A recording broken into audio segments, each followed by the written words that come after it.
Alright, we are recording for the second story in the Rippaverse Omnibus. Zalen, What Kills Must Die.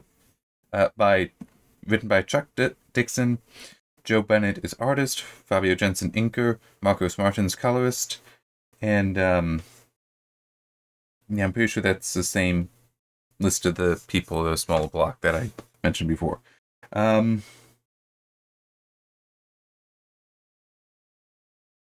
Yeah, hang on. I'm just gonna put this in straight away. This is another, um, just zero straight failed to recommend. It did not connect with me at all, and some of it for reasons that I tried to resist, but nah, I gotta do it. We'll get to it. So just gonna read the introduction thing here at the bottom of the thing, the like the front matter essentially.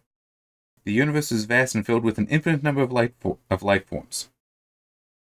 It is chaotic and wild, but the being known as Zalen brings law to the lawless with his beliefs that what kills dies.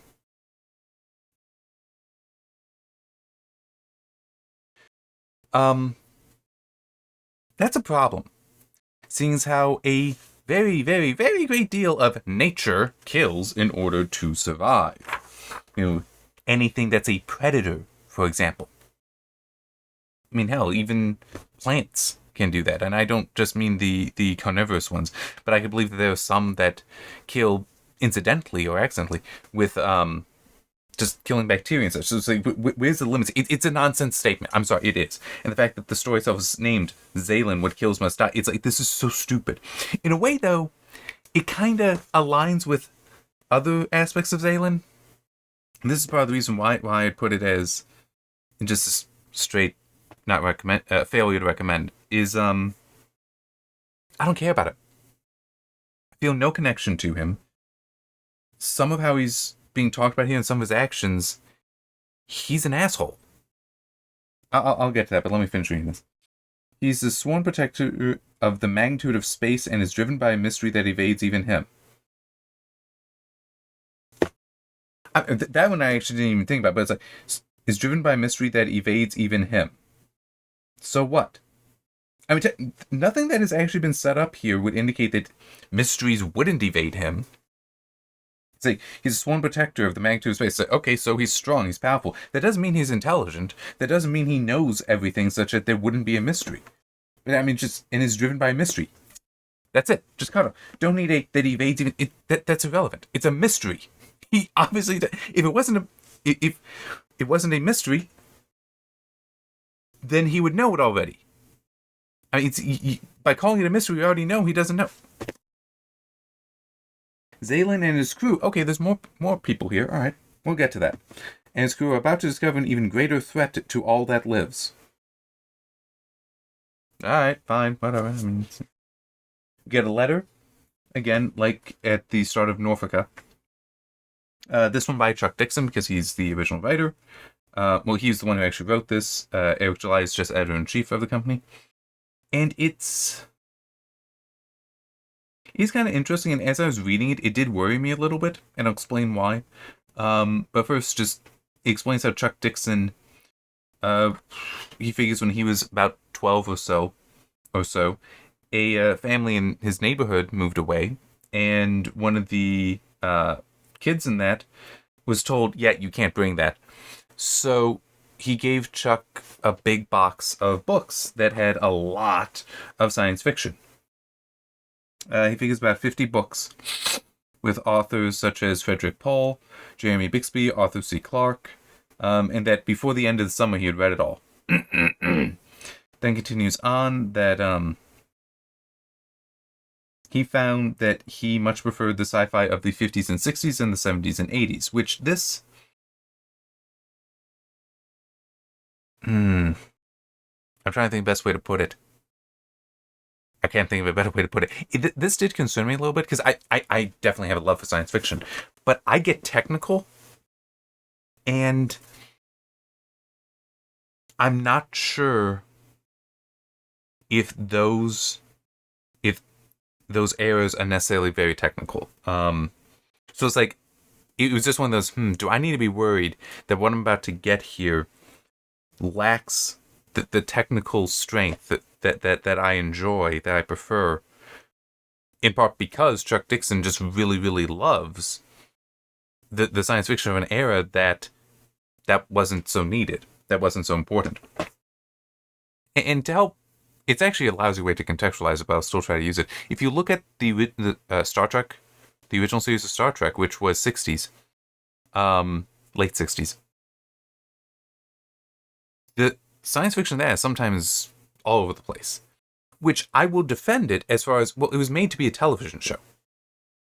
But when he hit, maybe not the first seasons of TNG, but when he hit TNG and on, at that point, they really tried to have a solid, consistent, and coherent Star Trek science fiction. So it's at that point, like, they weren't just television shows; they were Star Trek television shows, is the way I would put it.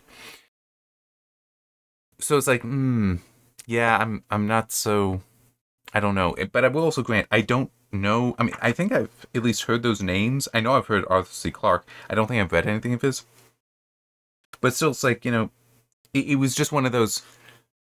It was already making me wonder, okay, how technical is this going to be? Because as I said, I care about the technical stuff. I care about the technical details. Get the terminology correct, because a lot of the terminology is not hard to get correct. And also, get the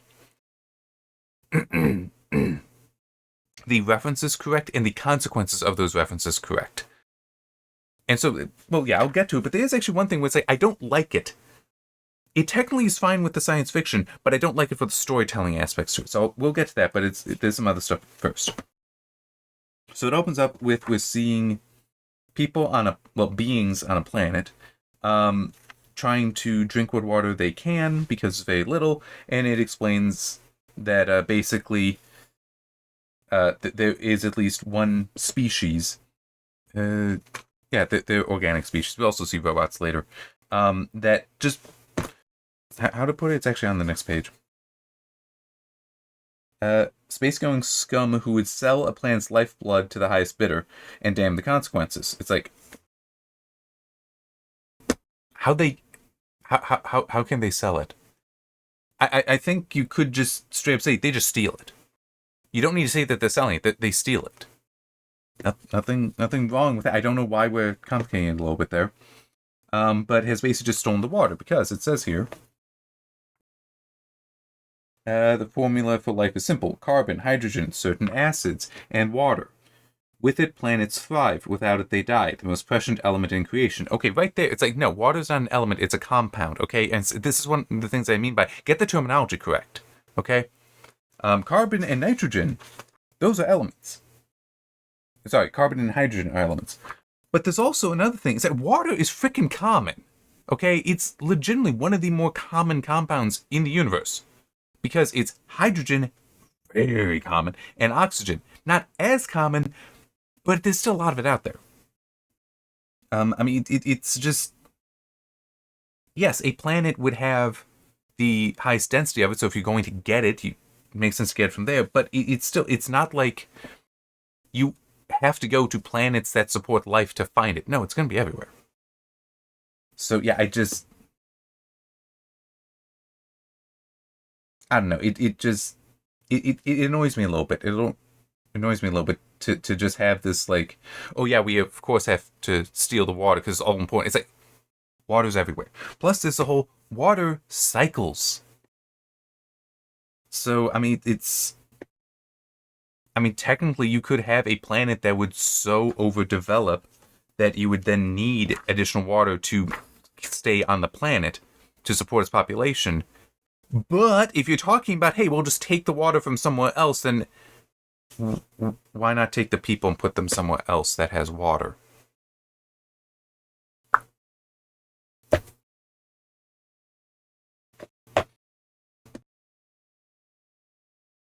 Consequences. Okay? I mean, it's like, yes, water is very important, but let's think out that consequence. It's common. It is, in fact, common. And if you need the water, and it's because the population is too large, you just go to it.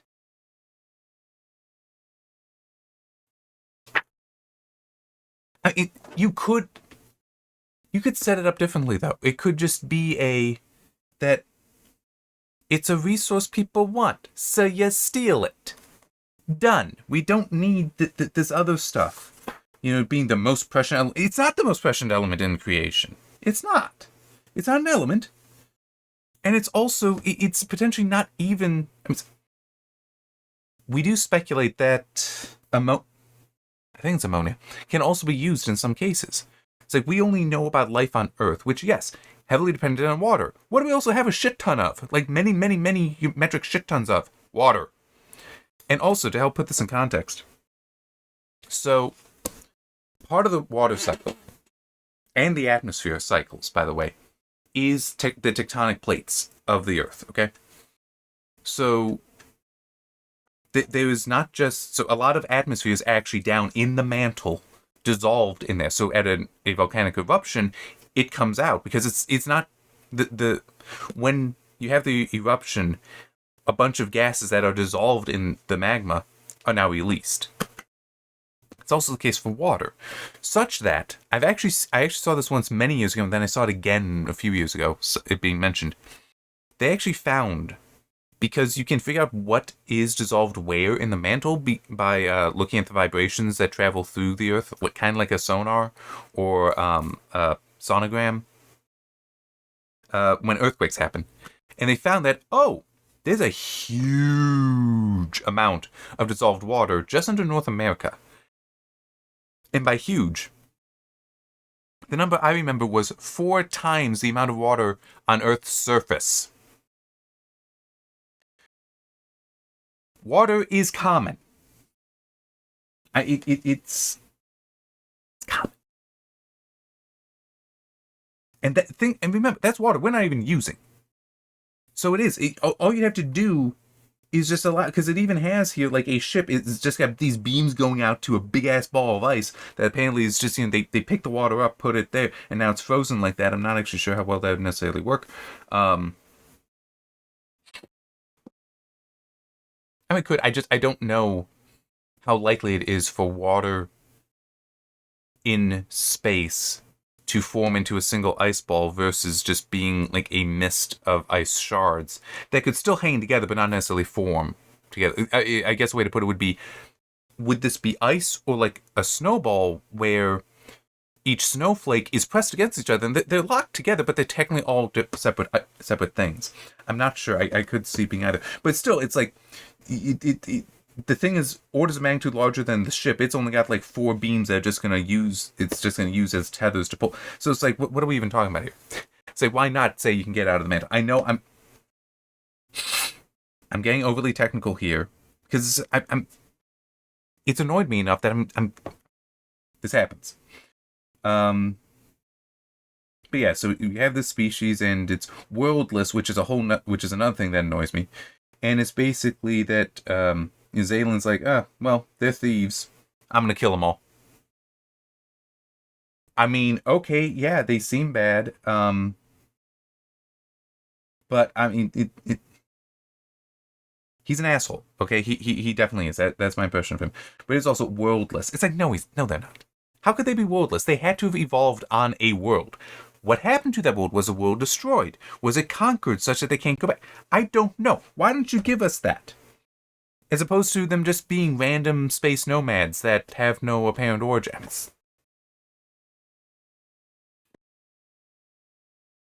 So anyway, when he attacks...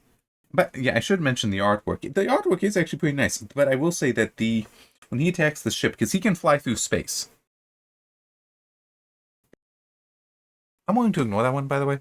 I'm saying, yes, there should technically be issues there, because, like, the ability to survive in space would be on its own a superpower. So it's like, he can fly, he has super strength. I'm assuming he has some level of invulnerability based on various feats that are shown in this. But it's just... Okay. I mean, it's a comic book. That I'm willing to accept. Calling water an element, no. But the panels here are... disorienting. So like he lands on the ship but is shown upside down. The way he like grabs a big gun and pulls off, it's a little unclear what the position is of things. I mean, just yeah, it's I get I get that it's almost certainly intentional, because space, hey, you can be in any direction there and all that. So it's like, hey, why don't we put it in there? Yes, it'll be disorienting, but space itself can be disorienting. I get that, but that doesn't mean that doesn't also make it hard to follow. So it's like, it's a style choice. It's a style choice. So I can acknowledge issues with it, but I'm not necessarily saying it's wrong. But I will say this, however. Oh, and that also reminds me of something else. I have no idea if you're going to be able to see this. Maybe. Okay, you see right there? You can see this. The corner here is black, and then there's the white there. And it's actually mirrored down here, but I can't show that. I'm not sure if I can. You can kind of see the same thing down in the gutter down there. Which is as though, it's like panels are drawn out on a page, and the page was then just turned. So it's askew. Which makes sense, because it's disorienting. That all makes sense, but here's the problem. A comic book, you can take that and turn around very easily. This thing's a bit heavy, and with the binding, it's not exactly the easiest to turn around like that. So because it just... I mentioned the binding is, it's in my lap right now. So the binding resting between my legs makes sense. It's comfortable that way. But to turn it, it has to be picked up. It has to ride up like that. It's just... But I can see for a comic book that's very light, would not be nearly as much an issue, and also it's completely flexible. This is not. But also one thing with the gutter, let's see. Hopefully this comes through, because this is actually really... This is good. But see how it crosses over from one page to the other? And actually, this does look very well aligned as well. So that's very good. That's very well done. But there were some spots where... this is kind of it. It's not a... I think there are better examples, but right here. You got the word box there. It is going way too close to that gutter. They should have, in my opinion, shrunk the panels down and made sure that no, there's white in the gutter. When you have something like the previous page, where no, it's a portrait that goes across both. That's one thing. But for something like this, no, you shrink that. You make sure it's off to the sides, so that I don't need to pull the page or anything like that. I don't need to go like this in order to read it. All right. Or even just because I talked about editing, revising this stuff for putting in the omnibus in the previous video, do that here as well, where it's like, you know what? We're just going to take that box, we're just going to move it in, so now that it's not in the gutter. And part of what does also annoy me with that is, even though completely different, I mean absolutely different, it still is in LaTeX. I can set that. I can go in and set that margin so that it will not allow text to fall there unless I explicitly say, hey, put text there, or put anything in there. So it's just... I know I am able to control that in LaTeX. I strongly doubt they are using LaTeX for this. I don't think LaTeX would necessarily be the best thing to use for a book like this. But it still is that capability exists. It annoys me it was not used.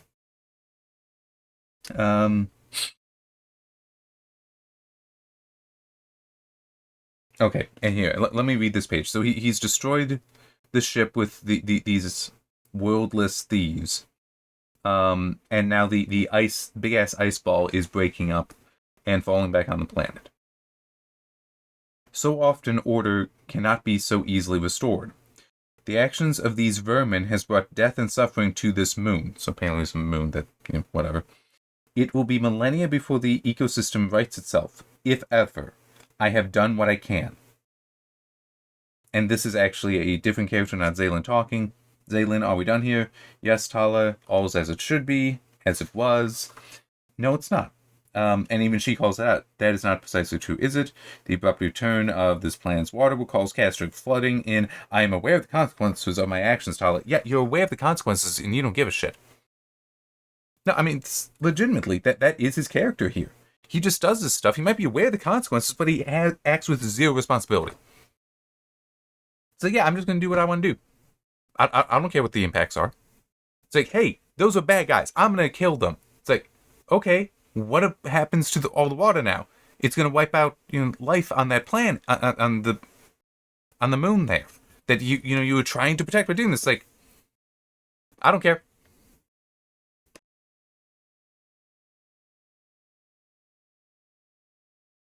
I'll just spoil this.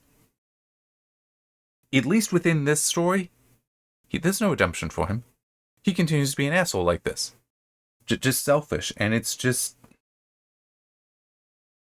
I don't know why I'd connect with him. He doesn't even... Okay, would I actually consider that necessary? Like, I'm not sure I want to call him an anti-hero, because an anti-hero, I feel, should have some means towards redemption, but there's nothing suggested here. I'm not even sure if his character would be interested in redemption. And that's quite annoying. And it's also like, we get to this, he comes back onto his ship, and they got a bunch of these like little green guys running around, and that gets explained. And actually, I need to criticize that as well for something else. But he gets in, and what happens? Walk in peace, Zalen. Your orders, Zalen? Well done, Zalen. Most satisfying, Zalen. And he does respond, but it's like, I see that, and it's like, ah, shit. So this guy is already an asshole. He already doesn't really seem to take responsibility for his actions. He just does the things he wants to do. And now he's got a crowd of these little guys that he could easily swat away. I mean, it's like, I could swat away. They don't... They come up to about the top of his thigh, if that high. And it's like, well done, Zalen.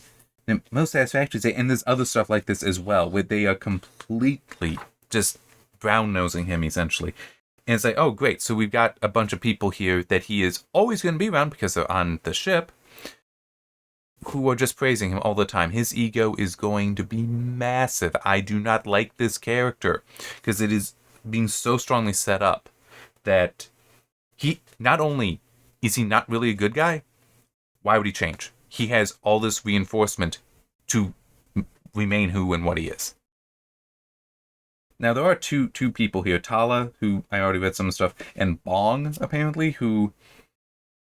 I mean, in theory, he seems to be an engineer. It's like he's even walking around here with like, tool belt on his chest, more on his legs, and there's some reference to him, like, fixing stuff, but then it's also, yeah, the ship is damaged, and it's like, yeah, I think it'll take years to do, but these little guys being referred to as Jammas, yeah, Jammas, are like, oh yeah, we'll get it done tomorrow. What the hell is the point of this guy? I mean, it's like,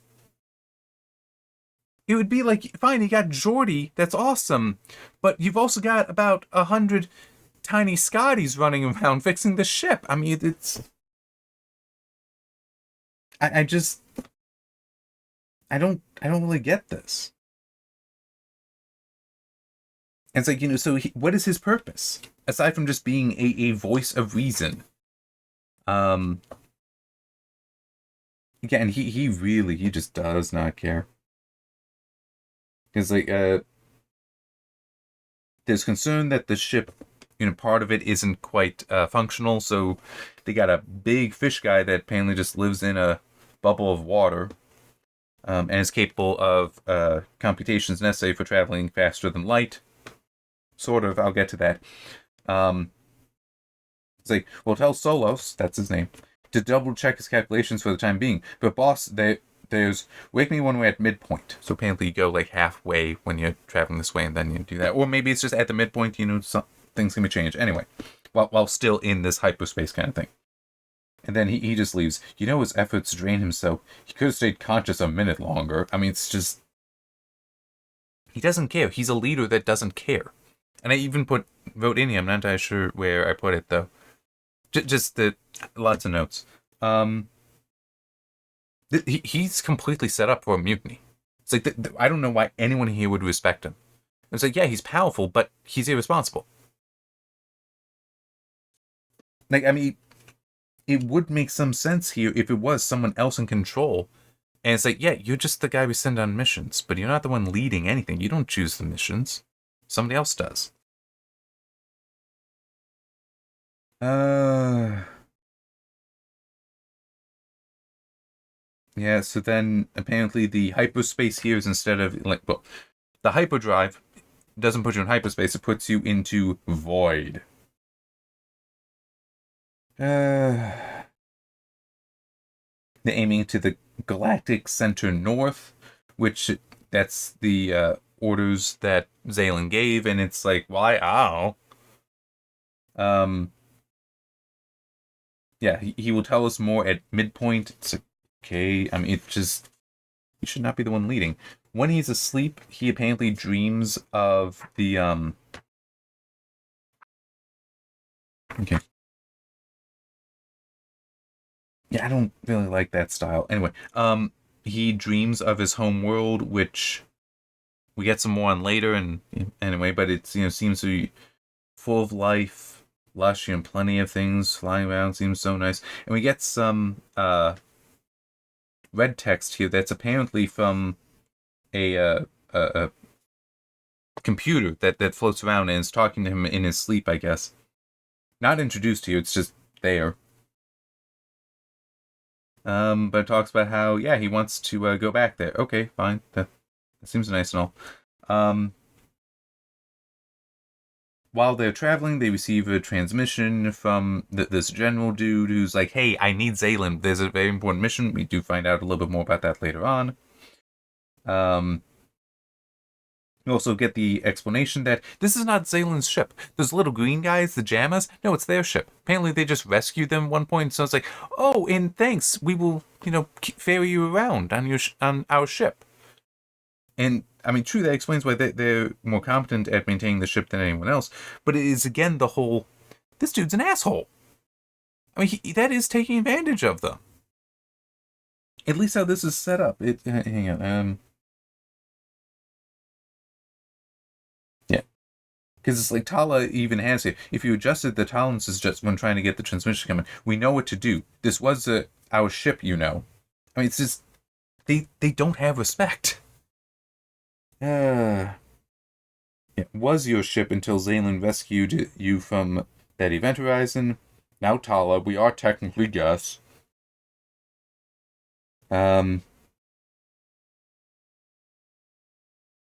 We lost it was priority alpha from Sentinel.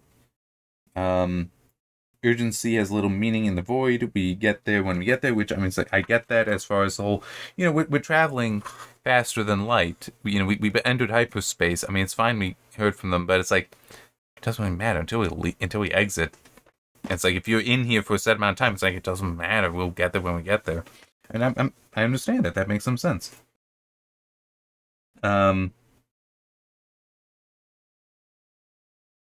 But we do also get this here, and this is the thing with, technically with science fiction, is how they're explaining it, so it is what it is. We travel now at light years per second through folded space and time. We might arrive a year before this emergency. Okay, so it does travel backwards in time too. We might arrive a year before the emergency or centuries after our general coma. Quoma? Yeah. It's basically quota with an M instead of a T, but centuries after he died. So hang on, I need to... No, it can go backwards in time as well. And it's like, I mean, technically, I can't fault that too strongly. Because it's like, okay, that's how you want the technology to work. All right, fine. We're talking about something that is pure fantasy, okay? Or pure fantastic side of science fiction, but you need to have the rules around it. That's fine. But we're talking about, oh yeah, time travel is technically possible. There are consequences of this, consequences that would be important for what comes up later. And it's also the whole, you're being given a mission. It's like, to deal with this emergency, we could arrive a year before the emergency. Wouldn't you do that intentionally then? Try to arrive a year before, or just early enough before to just avoid it? I mean, it's true, you end up in End of Eternity areas, which I'm pointing because over there is where my copy is. That's an Isaac Asimov story. I very much like it. But it does talk about how, you had that ability to address things, to try to solve problems before they happen, thanks to time travel. And it basically ruined humanity. Not in the way you might be thinking, because this is kind of a subtle behind-the-scenes thing, but it's every single time. Excuse me. So it was basically kind of coincidental. And not literally, they went together, coincidental. That space travel was always tied to something else. That was a problem. So the book actually starts with, I want to say the guy's name is Harlan. I might have that wrong though. But it starts with him preventing what became an addiction scourge throughout humanity. But by doing that, it also prevented the gravitic drive, or I think it was gravitic drive or gravimetric drive, something like that, from being created. And so humanity no longer built these spaceports and went out into the universe. And just was stuck on Earth. And it's like, that's actually a thing that even the dude points out. It's kind of funny how every time we make these corrections to prevent these great plagues from hitting humanity, that happens. And it's just... time travel has major consequences. You mentioned here, but technically later on, it should absolutely be brought up as hey, we have this option, but no, we're just ignoring it. But we also get this. They'll find someone else for the assignment. I have my own priorities. But your charter. To hell with my charter. I am an independent contractor. If the Sentinels are displeased with my services, they can, and then we get a problem. But it's like, the dude is an asshole. He's only doing what he wants to do. He doesn't care what his obligations are. He doesn't care what his responsibilities are. It's like, I don't like this guy. I have no reason to like this guy. And nothing in the story makes me want to like him. If he shows up later, maybe he'll be somebody I will care about later. But as it is now, I don't. I really don't care. Is this just how it is in comic books, by the way? I know this is only the second one. So hopefully we get Great War of Separation, I think. Yeah, Great War of Separation 1 and 2 we get after this. Hopefully those will be more interesting and connect with me. Make me care about the characters. But anyway, so the field that allows them to travel in this void in hyperspace is collapsing. So it's like, well, shit, we gotta do something about that. And naturally, Zalen is the one who has to do something. Because if they don't, they would be entering real space at speed. Well, yeah. Yeah, we are exiting the void at speed. It's like, and I put it at speed in quotes because it's completely correct. I'm not criticizing that, but we don't really know what that speed is. It's just, oh, at speed, shit. So that means you're just entering something way too fast. That's the implication here. Like, you would not want to enter the ocean. Well, you would not want a plane that travels at, say, Mach 3 entering the ocean at speed. That would just destroy the airplane. So anyway, it then talks about how we will enter real space at quantum velocity. No. That's not the correct terminology. I mean, you might be able to argue, and I wouldn't go this far with it, but I've seen it point out that in like a quantum leap, they try to say, well, a quantum is the smallest measurement there, so quantum leaps are actually based on... No, that's not necessarily true. Quantum is just a measurement. It's a quantity. It's a specific set quantity. But velocity is itself a measurement. So a quantum velocity... Well, here, quantum speed, because velocity technically also has direction. But a quantum speed would be like Mach 1 at certain conditions, because like it is a specific set value to speed based on air pressure, density, things like that. And so then Mach 2, Mach 3, it's like that kind of would work there. But just quantum velocity, I get it might be trying to suggest like quantum mechanics. It's just... Get the jargon right. I mean, come on. It can just be... Excuse me. We will enter real space at superluminal velocity, so faster than light, which, yes, that would be a problem. I know. I exploit that in one of my books. 2 of my books. Which is part of the reason why I do get technical here. But yeah, so they will enter space, and then they will stop, and if they do not stop properly, well, for one thing, inside the ship, everyone will just slam against the walls, which will kill them. But then it's also the ship itself may just, flatten itself down completely, which would kill them. or simply cease to be. No explanation on that one. But I will grant this, that technically, yes, if you were to have a ship traveling faster than the speed of light outside of normal space and enter real space, it would have a very violent reaction. And this, I do talk about this stuff and exploit this in my Catherineverse stories, definitely in A Letter from Catherine, which of the two, that's the only one I recommend at the moment. I want to do more, but at the moment, just those two. And yeah, sure, why not go all the way?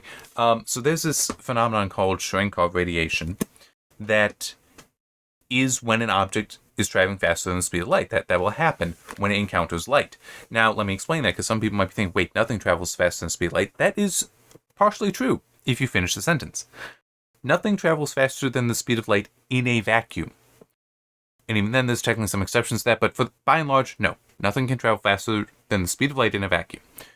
When light is in air or in water, it travels slower. In air, it is slow enough that cosmic rays, so these are particles traveling very near the speed of light that come from like distant stars and even galaxies in some cases, they can hit the atmosphere and are actually traveling faster than the speed of light in the atmosphere, so they release Cherenkov radiation. It's kind of like what a sonic boom is, but with light. And it has a bluish, greenish color. But another place you can find it, and would be the easier place to find it, would be in nuclear reactors. Because water, the speed of light in water is even slower than air, and a reactor is emitting radiation. Well, rather, the fissile material is emitting radiation that will be initially traveling faster, so it hits the water. It needs to slow down because it can't be traveling faster than the speed of light, and so it releases the difference in energy as Cherenkov radiation. So yeah, you will actually see, if you look up Cherenkov radiation, you will likely find images from nuclear reactors where they're just glowing blue or glowing green. So yes, it is reasonable to me that you would, once a ship traveling faster than the speed of light enters normal space, it would have a violent reaction. I describe it in my books as a Cherenkov burn, which is that so much of this radiation, the Cherenkov radiation, will be released that actually ionizes stuff and just burns it away. This isn't being described. It's more like a aircraft going at Mach 2 slamming to the ocean, which would obviously be very bad. That's not quite what would happen, I believe, but whatever. In this, and it also technically, if you were to travel in a perfectly empty space, I'm not sure exactly what would happen, because there wouldn't be necessarily something to, if it were perfect void, so vacuum and an absence of light, you might actually not have to worry about, well, no, you would have to worry about the Cherenkov radiation, all that, because if the craft itself emits any light, that would cause a problem. Okay, never mind. But anyhow, so Zalen's like, all right, I'm just going to go out and I'm going to push to slow the ship. What the hell are we talking about here? I'm sorry, but it's like, what kind of power does he have? This is insane. It's also kind of silly that he's only buckling the craft a little bit. I mean, it's like in a cartoon, the whole, you slam against a wall and you now get an outline. That's basically what he's doing here. It's like he's slowing a ship that was traveling apparently faster than the speed of light down to a slow enough speed to enter normal space, to enter real space. But he himself is not crippling the ship while doing this, and he also survived. What are we talking about? It's kind of insane. And it's just,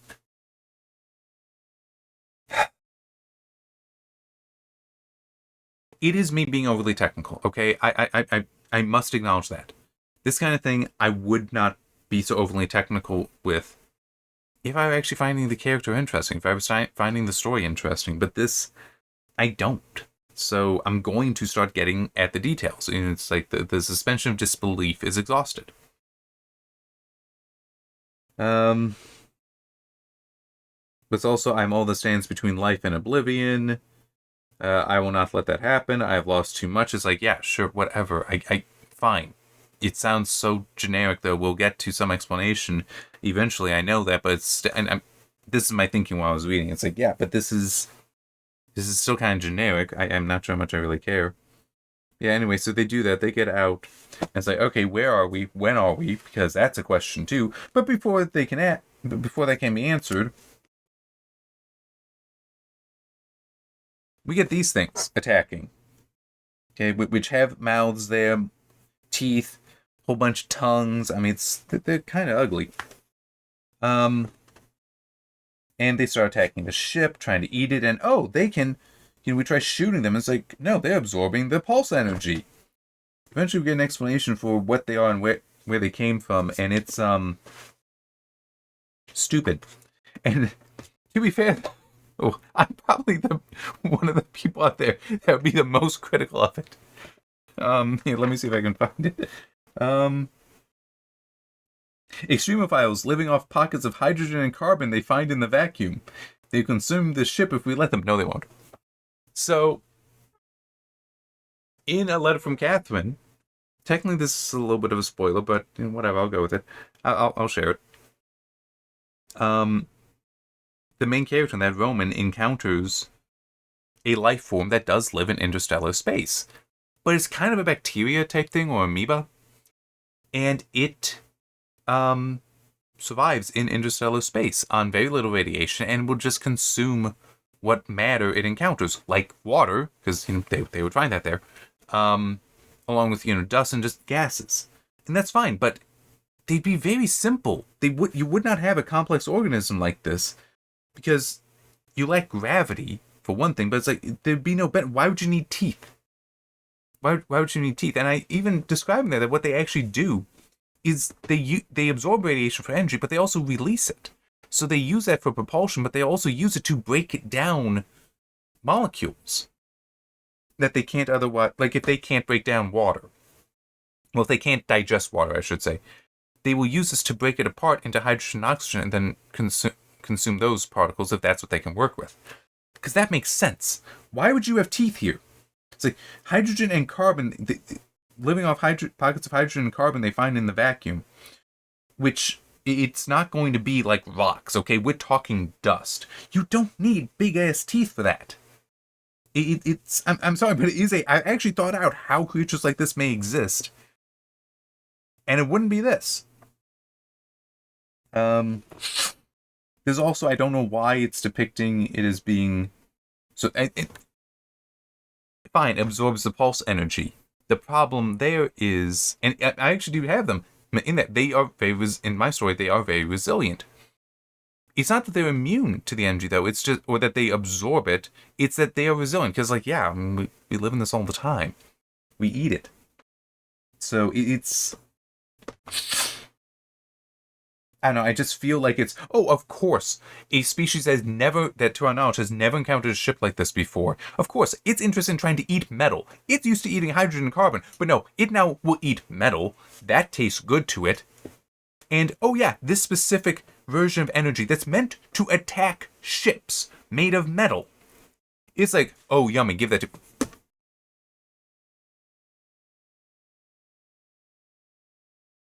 But, it gets worse. So a big one shows up. It's like the ones that they were finding that are already many times larger than a man. These organisms are juveniles. Their parent is here. And it's larger than the ship. And it's got this tongue thing that comes out and envelops Zalen. And while in there, what do you seek from me, Zalen asks. And then we get these bubble things explaining his history. To know you, to know who or what you are, born alone, born without the care of kin, sterile, cold, solitude, reared by mechanisms, bereft of the touch of your own kind, subject to a science strange to us. Why would you know any science? Altered by design, enhanced, tempered. From flesh a weapon was forged. Rebellion, rage, and escape. Emergence from the protection of your minors. A world unknown to you, a world that was not a home. Free but still alone, a world of the dead, not dead, forsaken, deserted, left behind by your kind, abandoned as was your world, sworn to find them, a life lived among the stars, A life spent in searching. Know this, know this. Go then, Zalen Dark. We trouble you no more. And then they let him go. It's like, why did any of that just happen? It's like, why is it totally random, ginormous creature? It's basically kissing the guy. I mean, it's like, full-on French kissing this guy's entire body. And it's like, here, I'm just going to read your mind.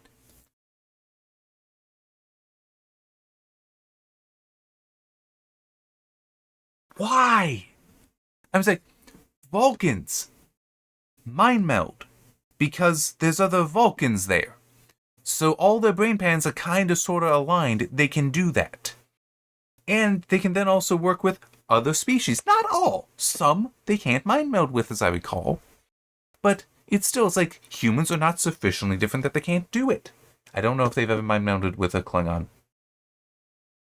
But in any case, so you have the habit. Betazoids.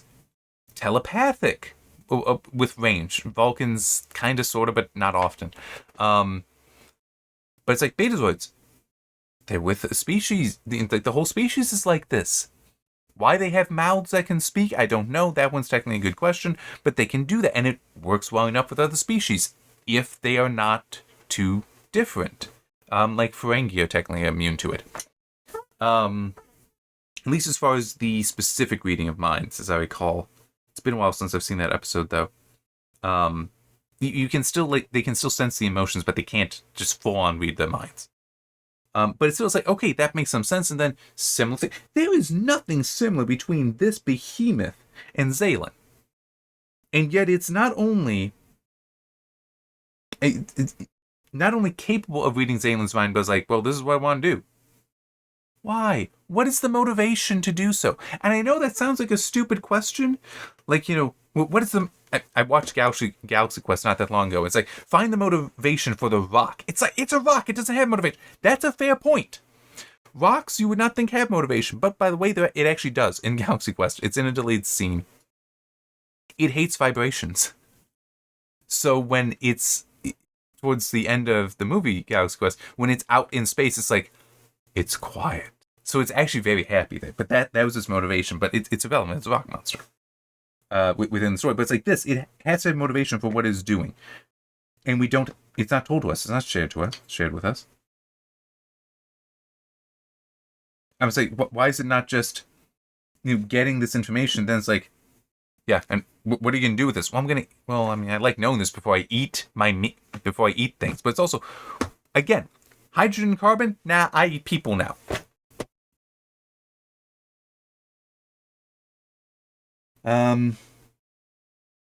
So in his training, there are these floating computer things around. Apparently one goes with him, or at least one goes with him. That's the thing that I mentioned earlier, was talking to him. But it's also, we've got all this stuff, and it's like, this is literally how he grew up. But then his reaction after this is like, oh, well, I have to go find my world now.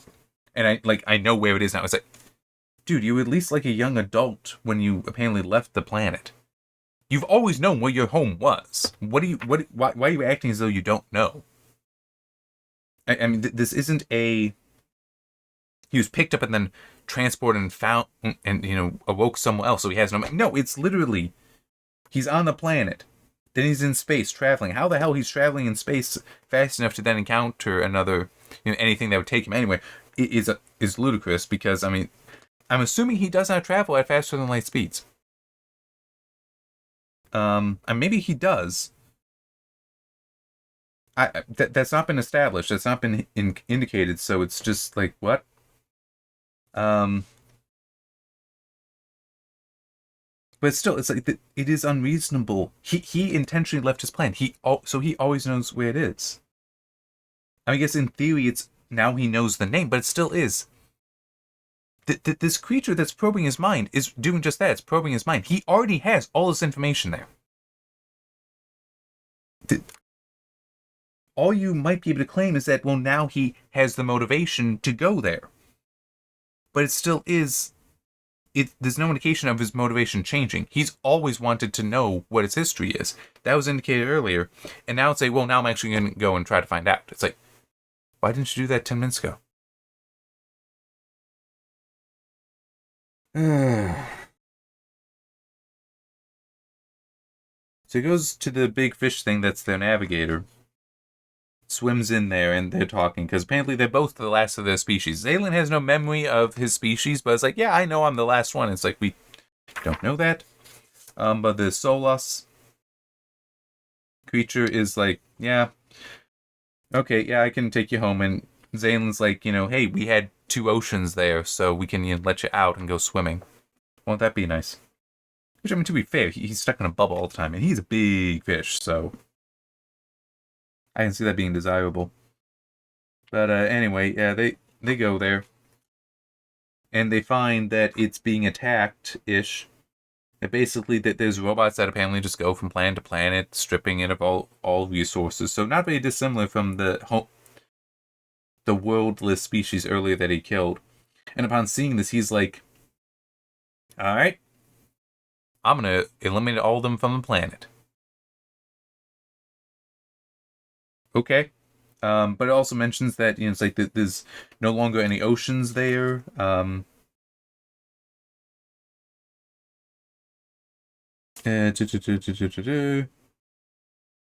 Scans show movement indicative of mechanized life on the surface. Not for long. Planet raiders, lowly thieves like the Kamarians. That's a species familiar. The seas I promised Solos, gone, lifeless. It's like, why? They're robots. They shouldn't care about water. Why would they do anything with it?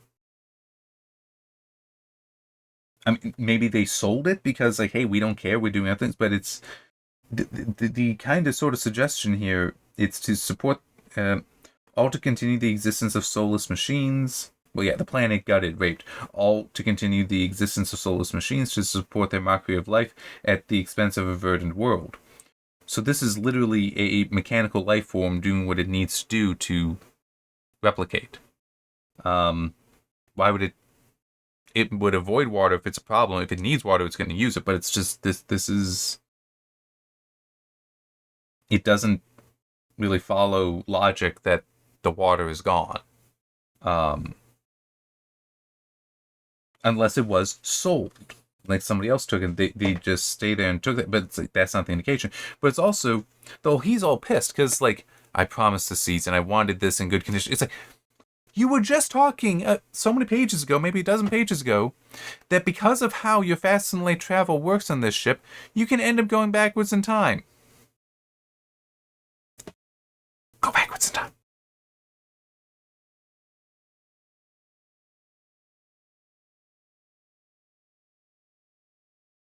Hey, so he's like, all upset because, he wanted it to be his home, because to make it his home again, because that here's where he's from, goes to the big facility that he specifically came from. In theory, it's like, yeah, apparently there's only one dome on the planet, and that's the one he was from. I think there might be more than one. Goes in there, but everything's been so destroyed that the primary computer in there is gone. But the which means that even the AHA is apparently its name, AHA. That's with him. It doesn't have complete records, and it's now also alone. It's like, what? Why wouldn't know the history? I don't understand. But also mentions that when they were coming into the planet, that they spotted something. Zalen flies up instead of looking at the image that is on a computer screen. Flies up to look at it, and it's basically you got something carved into the planet providing information. Maybe. They don't know for certain. This is the written language of my sires. How do you know this? I mean, I guess you still were taught your language. Okay. But, what is these? This is the written language of my sires, but he can't read it. Then how do you know it's the written language? Because it's not like, hang on. Much of it has been obscured by tectonic activity. I can make no sense of it. I mean, okay, but then it isn't the written language of your people necessarily. It's something else. I mean, I'm getting too technical here. I'm sorry. But it says that it's... Yeah. What is the age of these carvings? 100 million, Zalen. Oh, sorry, 100 millennium. Correction there. So 100,000 years or so. They were burned into the mantle to a depth of 80 meters.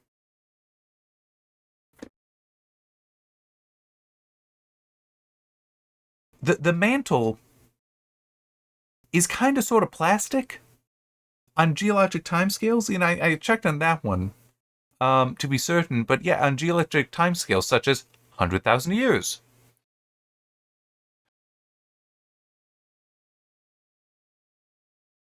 And it's also, Zalen didn't know this before. The robot, the machine didn't know before, the computer didn't know before, but at least that has an explanation. This thing, despite this carving, despite being so freaking massive, there were trees over it, so it's covering it.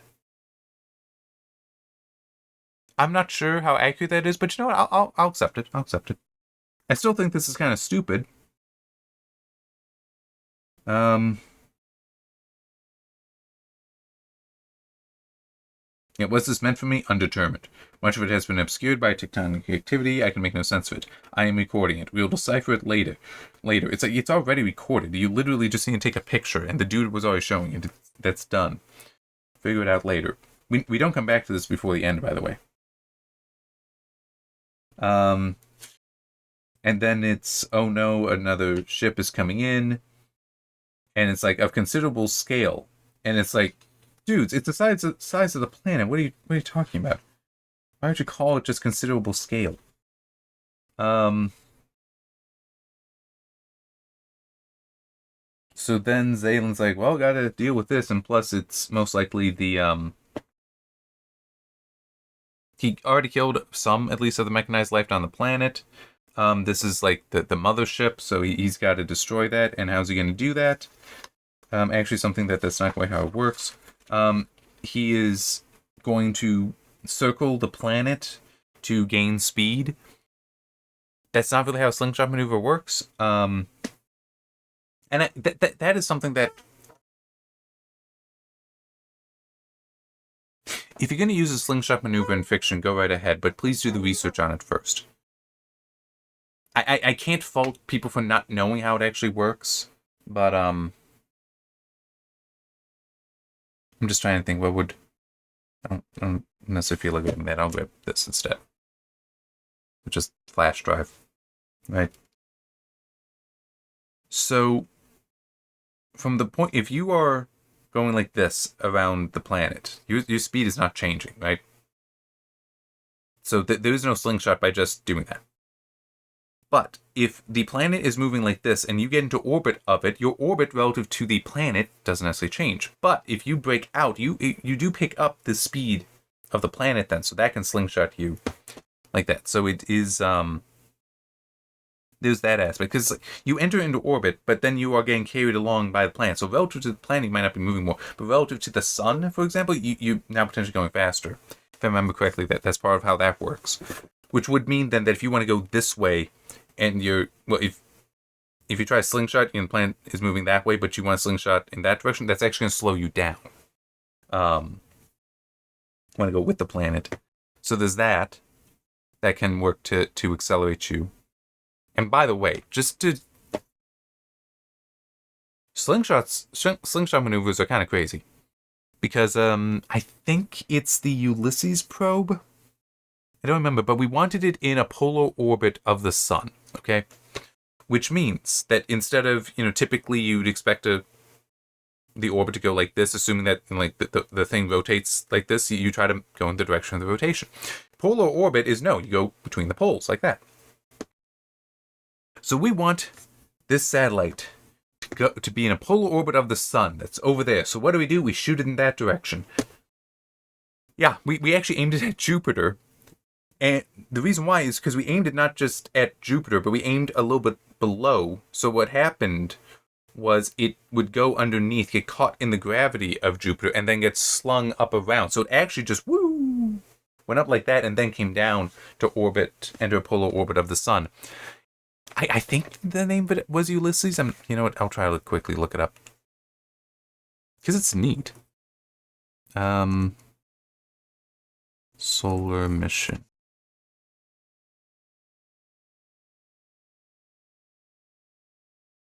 Yep. That is it. The Ulysses Solar Probe, and I just put in Ulysses Solar Mission, and among the images being shown is one for how we actually aimed it at Jupiter, and it shows it going over, getting at Jupiter, and then going like that. Now, actually, hang on, this is interesting. Does that mean it didn't stay? Okay. Just it is noting here, it was launched in 1990, made 3 fast latitude scans of the sun in 94, 95, 2000, 2001, and 2007, 2008. At that point, I don't know if that would have been shut down, or it could have been, because that's a big-ass orbit. It could have just been, it got lost then. But anyway, so that's one way with a slingshot. Another would be, in theory, it's what he could be doing here, but that's not what they're showing, that's not what they're indicating. It's just you start out at a larger orbit, but then you come down. Further out, I'm trying to remember. Crap, it's been long enough, and it's one of those things, it's against intuition.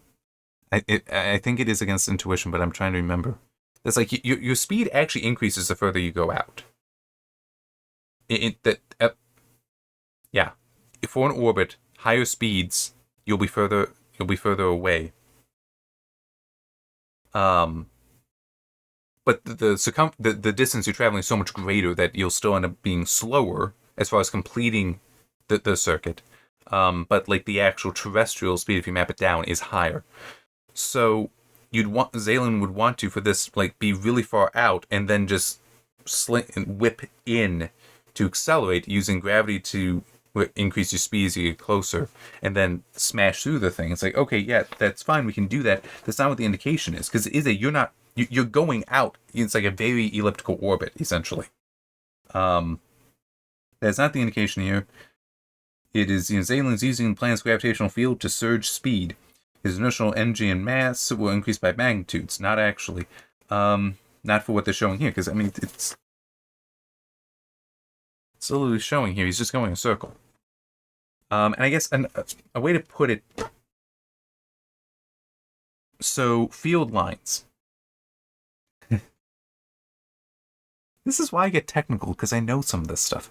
Field lines are, the ones that are typically drawn are equipotential.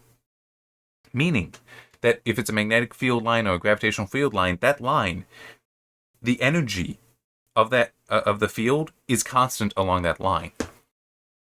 So, in order to gain energy from this, he would have to be crossing field lines, because that means that his energy is changing.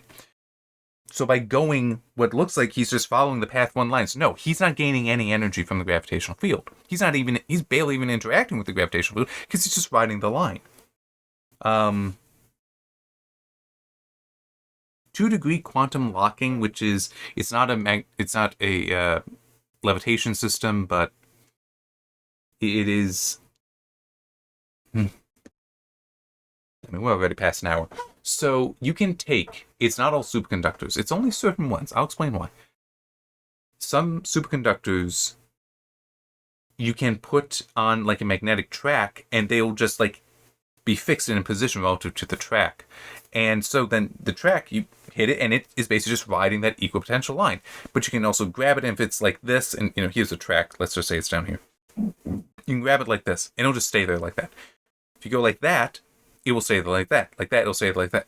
And so on. The reason why is because if you're not imparting the energy to it, it's locked on those equipotential lines, because it doesn't have any energy of its own to move across them, to break the lines.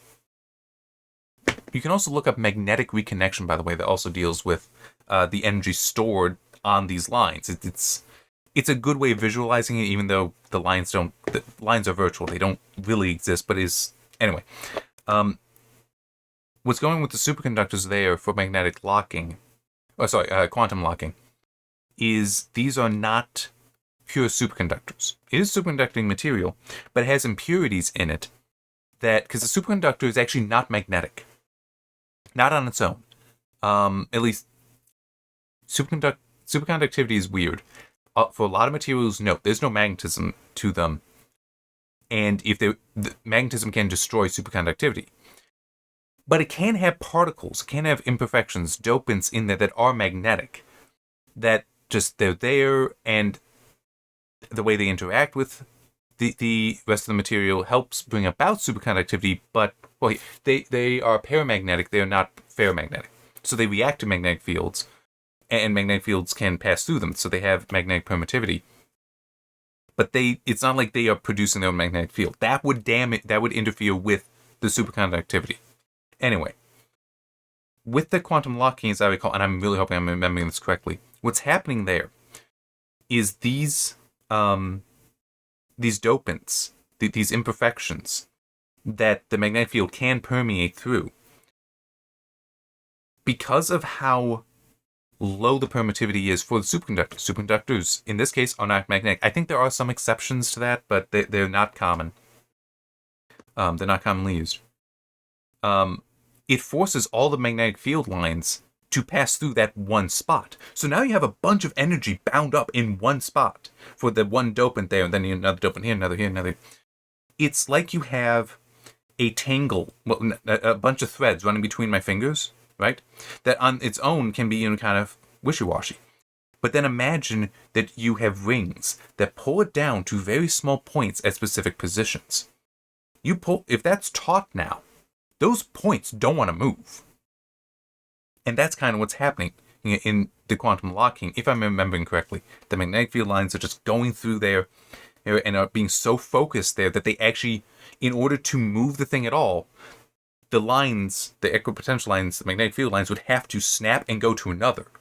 That would take energy, so it resists that energy because it's so dense. And when it's going through the donuts, it's very dense. It's got a high energy density. That's why it'll lock there in one position. But yeah, it is a good way to demonstrate that, yeah, along a common field line, the energy is the same. If you want to move it, you need to put the energy in order to move it along the field lines. That's how I got to this. Anyway, Zalen just, does this, somehow plows through the planet scale ship. I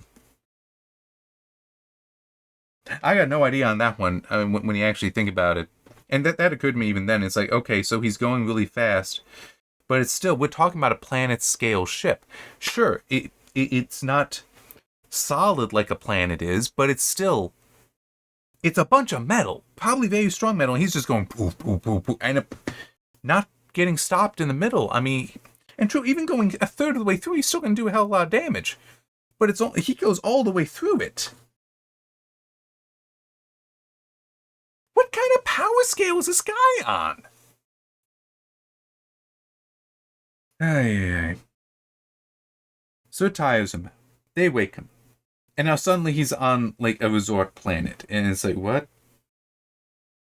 There's zero explanation for this. Some time has passed. Yes, that is indicated. But he's just here. Everyone is just here. The ship is being repaired, but he's on the beach. So's Tala in essentially a swimsuit. The little green JAMA guys, I was like, there's some that are actually on the beach. One is made Minas Tirith. The other has made a... Yeah, wait, isn't it Barad-dûr? Is the Sauron's tower? And it's like... So apparently somebody just had fun. It's like, yeah, let's draw in stuff from Lord of the Rings. I mean, it's like, whatever, fine. But it's like they're just here now. No explanation for that. Because they're having a pastime. The Solas thing, the big ass fish navigator, he's just really happy because he's in the oceans. And when even Zalen's being asked about, when are we going to leave? And it's like, when he says, I made a promise he'd get to swim the ocean. When he's tired of this, then we'll leave.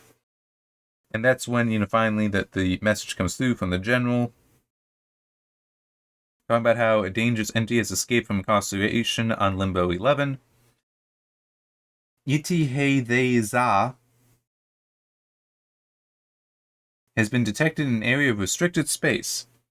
Mentions this transmission predates all previous received communications by one sidereal year. It means we can ignore the more urgent pleas we received. What was that? Nothing, General. Where can I find this future? And it just seems odd because, like, wait, it's a transmission, it's a two-way transmission, but you're saying it predates others by a year. Huh? So again, we're getting like just time travel happening without consequence. It's like, where is it? Oh, it's on the third planet of a J2V type star. That's a real backwater sec. I mean, it's like the moment I've sent coordinates. It is the third planet. Oh, okay, so he's coming to Earth. But you know, it's like the seeing all this stuff, and then it's like, show me what the. Hang on. Must be hunted down and destroyed without hesitation. What is the native appearance of this entity? Because apparently can change.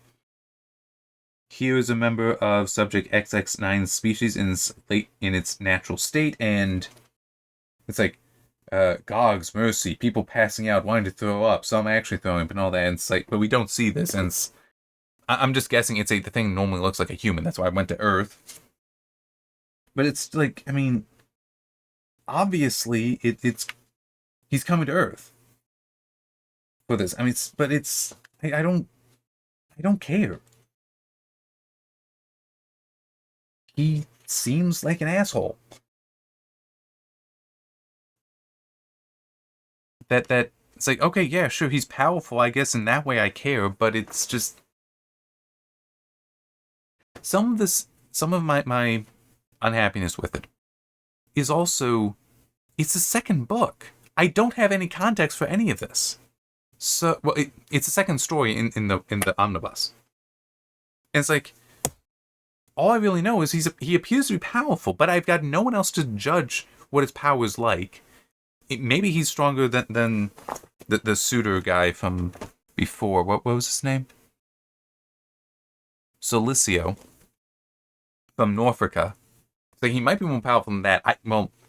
Actually, yeah, I'd have to go with he's more powerful, because that dude is like, yeah, he was throwing fireballs that, yeah, they created like mushroom clouds. So yeah, powerful, maybe on the order of, you know, of Moabs or nukes that he can just throw around. It's like, okay, yeah, and he can fly, yeah, okay. But Zalen can also fly. He can survive in outer space, just there. He can tear apart ships. He can stop a ship that was traveling at quantum velocity. I mean, it's like, Zalen currently is the most powerful being I have seen. And he's coming to Earth. And the dude's an asshole. It's like, okay, yeah, that's a problem, but he's an asshole. I don't care about him. And I don't know what...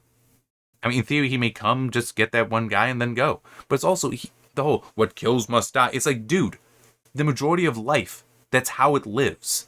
You are killing as well. It's like, what is, it's a stupid rule. If we're, what murders must die, it's like, okay, that's different. I just,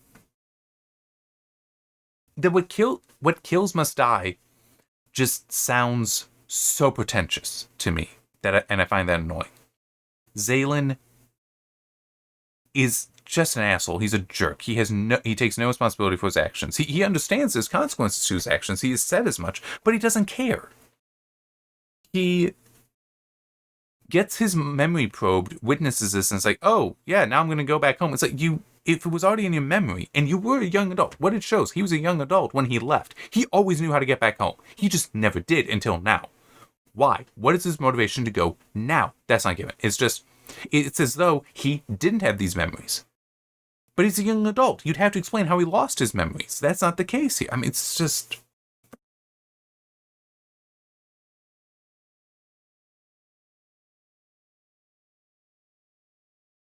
Is this how comic books are? Where it's just random contrivances. They're random contrivances to lead to the second. Is that how comic books are? If that is the case, if that's the case, I am not going to be happy. Because I like things being thought out. I like the technical stuff.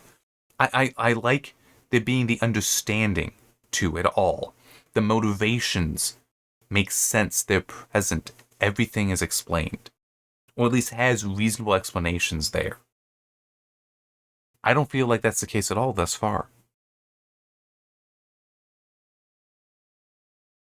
But I must be fair and acknowledge this, that this is not the order they were released in. This is not the order these stories were told in.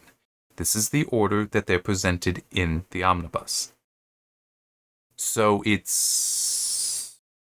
I think I did talk about in the introduction video for this, the Chronicles of Narnia, that there's the order they were written in and published in, and there's the order that they would occur according to the Narnia timeline.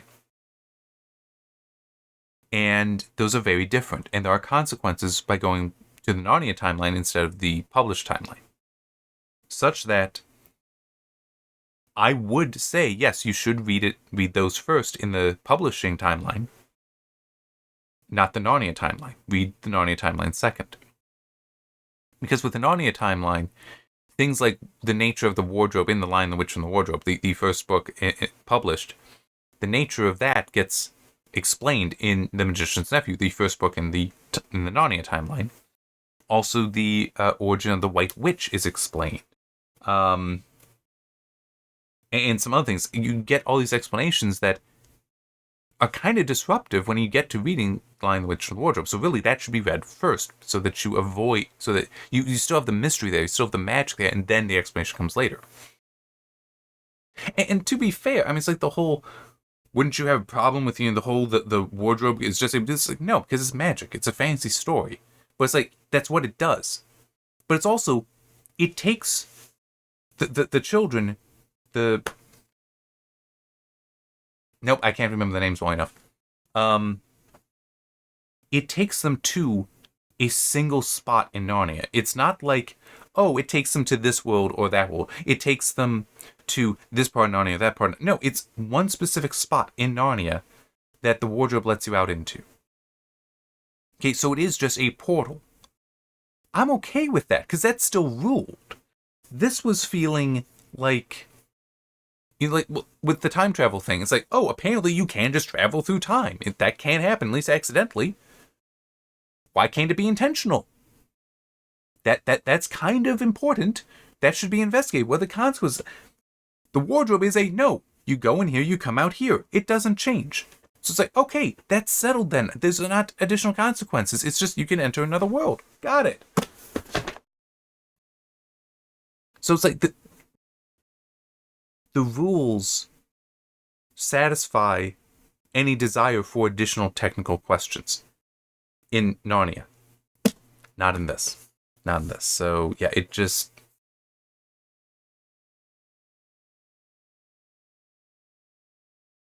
Not thus far. I should correct myself by saying not thus far.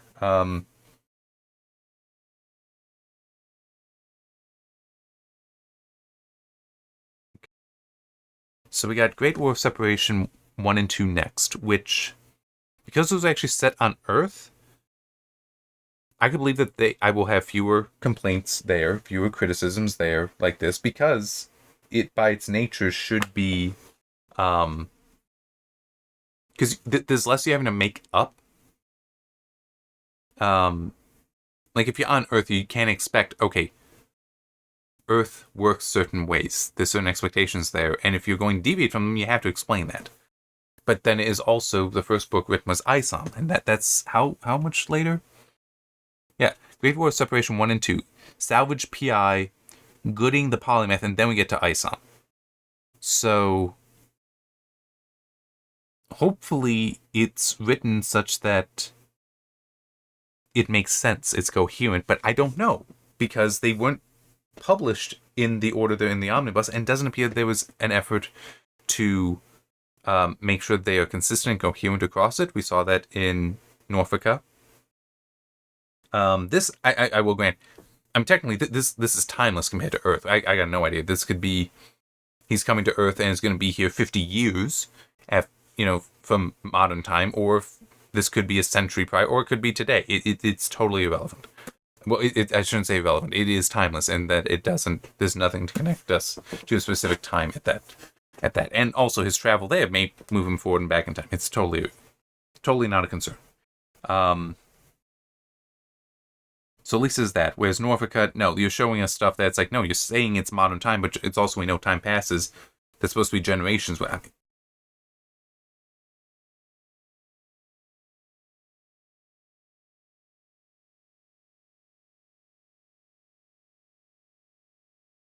This is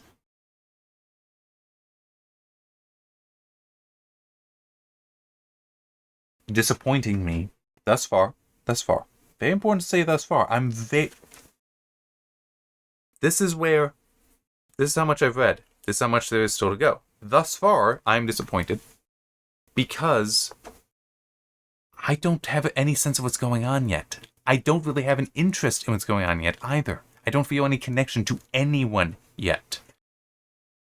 And that might just be because these are two stories that were written late, but they are set earlier in the timeline, according to the Omnibus. But they weren't written such that you could just jump in at them. And that is disappointing because, but at the same time, why did I want the Omnibus specifically? Because if there are incomplete stories, because that's kind of what this feels like, that these are incomplete stories. If these are here, I got all this more to complete them. But it still is a problem. That I'm like right now, the fact that it is that I'm saying that these are just straight failed recommends and not connecting with me, they're not interesting me. But then I'm not hating them as much as I have these technical criticisms. It's that's not making me say no. I'm not going to turn the page. Not even close to that. Thus far, anyhow. But it still is the whole. I've talked about it before. I've written about it as well. If I haven't reached the point of actually losing interest such that I don't want to keep going, or I would need to choose to move on or push on, as I put in something I wrote recently. I haven't reached that point yet. But the fact that I have not felt grabbed by this yet, it's disappointing. It is disappointing because it's like I want these stories to be complete enough unto themselves that I care about each one, and then I can see how it all connects. I guess a way to put it would be take the MCU, but put them in the order of events that things are happening there, but don't have any but don't necessarily have threads that connect them together. So technically, I'm just trying to make sure. So Captain America would be first. Captain America, the First Avenger, would be first. Then, Captain Marvel. It's like Captain America, the First Avenger. Yeah, you can connect with that one pretty well. Captain Marvel definitely has its problems. But then you would get to. Actually, I'm not sure. It's a little unclear when Doctor Strange may have happened. At least the start of it. But then let's set that one aside. Let's just go up to the Avengers. After Captain Marvel, then you'd get to Iron Man, Incredible Hulk. Iron Man happens first because he even though I think the movie came out prior to Iron Man. I don't remember now. But it's like Iron Man, Incredible Hulk, Thor, then the Avengers. Iron Man 2, then the Avengers. But imagine, like, it kind of feels like let's ignore Captain Marvel. Captain America, you got Captain America and you got Iron Man, but neither are interesting characters. And I'm just hoping that as I keep reading, I'll get to the Avengers where I'll care. That's not a good place to be. And that's where I feel I am. But, I mean, it's... I don't feel like not reading more. That is good. I just don't feel like, oh, I gotta read the next thing. It's more of a, I want to read next to see, can I figure out what the hell's going on? Not I want to see what's happening, but well, I understand it. That's not a good place. And that's why I fail to recommend. But it does make me wonder for how did people like these that did read them in publishing order?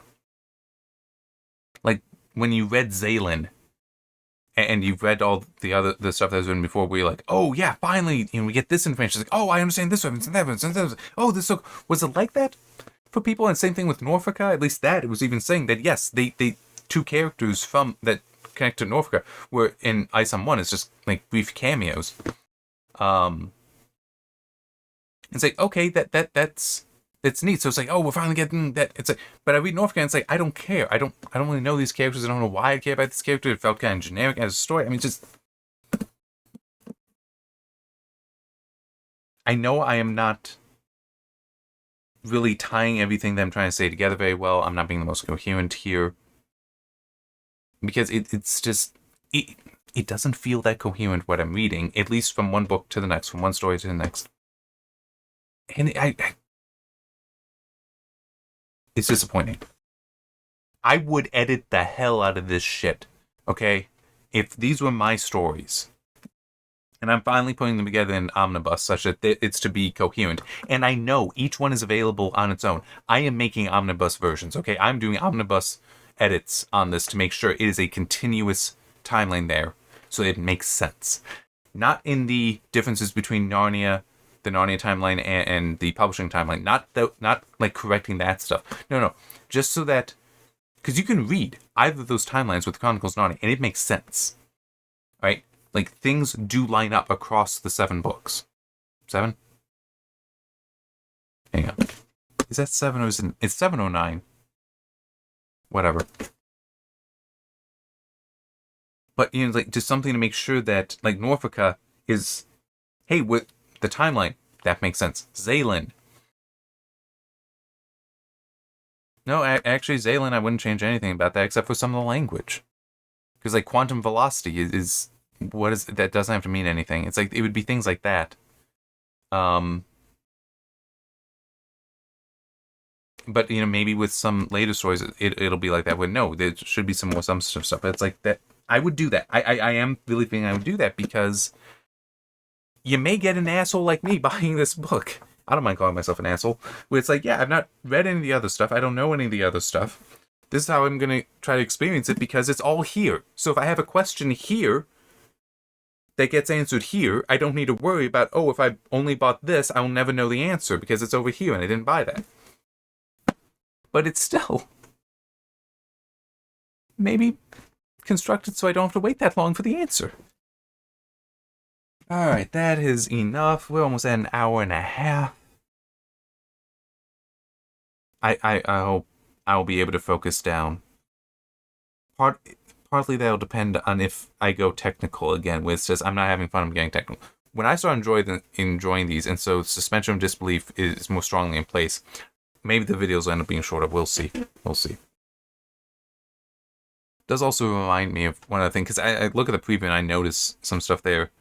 I think I made the change after I started the backlog, and so stopped doing visual recordings. This I set it down to 30 FPS, because like I don't think you need me in 60. And it saves some time in the processing as well, so it's just, yeah. But I do notice every now and then it does seem not very smooth with some of my motions, but I don't know... I don't know what I might be able to do to address that. I just know that you don't need me in 60, so... Alright. See you next time for The Great War of Separation, which, by the way, also written by Chuck Dixon. Yes, I know I saw that was Chuck Dixon, just wanted to confirm... that Zalen was also Chuck Dixon, which may or may not be a good thing. I mean, it's just, Zalen has not impressed me at all. Yeah, it was Chuck Dixon as well. So, another one written by him, I don't know. But to be fair, sample size of 1 thus far, so really I can't judge him. It's just a, let's see how this one goes. Hopefully it is better. I did not care for this. I genuinely didn't. Alright. Enough of my yapping. See you next time.